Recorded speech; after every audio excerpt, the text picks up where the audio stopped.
Қымбатты тыңдаушы, балаларға арналған киелі кітап әңгімелеріне қош келдің. Көбірек киелі кітап әңгімелерін тыңдағың келсе, арнамызға жазылуға болады. YouTube'дан көріп жатсаң, лайк басып, жазылуды ұмытпа. Бүгінгі әңгіме киелі кітаптан болмақ. Тыңдайық. Мәриям есімді қыз. Израильдің солтүстігіндегі Галилея өлкесінің кішкентай Назарет қалашығында Мәриям есімді қыз тұрды. Ол мал сау, құдықтан су әкелу, ас пісіру, жүн иіру сияқты жұмыстарға шешесіне қолғабыс беретін қарапайым қыздардың бірі еді. Жасы жеткенде ата-анасы оны Жүсіп атты ағаш ұстасына атастырды. Бірақ бір күні мүлдем күтпеген оқиға болды. Мәриям әдеттегіндей күнделікті жұмысын істеп жүріп, өзінің Жүсіппен жақында болатын тойын қуана есіне алды. Кенеттен алдына бір бөтен адам пайда болады.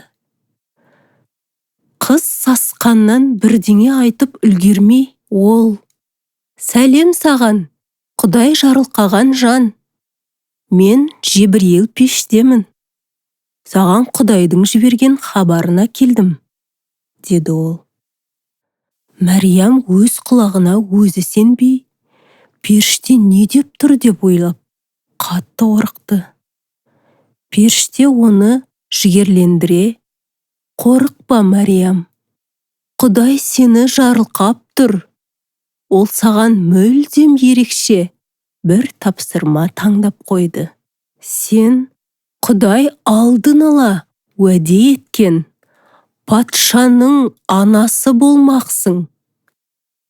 Ол Құдай ұлы деп те аталады», деді. Мәриям әлі де не ойларын білмей: «Мен түк түсінбей тұрмын.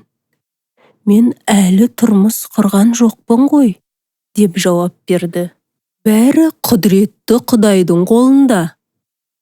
Ол үшін қиын ештеңе жоқ. Балалы болады деп ешкім де ойламаған туысқаның Елизабетке де керемет жасады. Оның қазір аяғы ауыр. Құдай сөзі іске аспай қоймас. Мұны естіген Мәриям Құдайдың айтқанын толық түсінбесе де, оған сенуіне болатынын біліп, «Құдайдың еркі болсын», деді.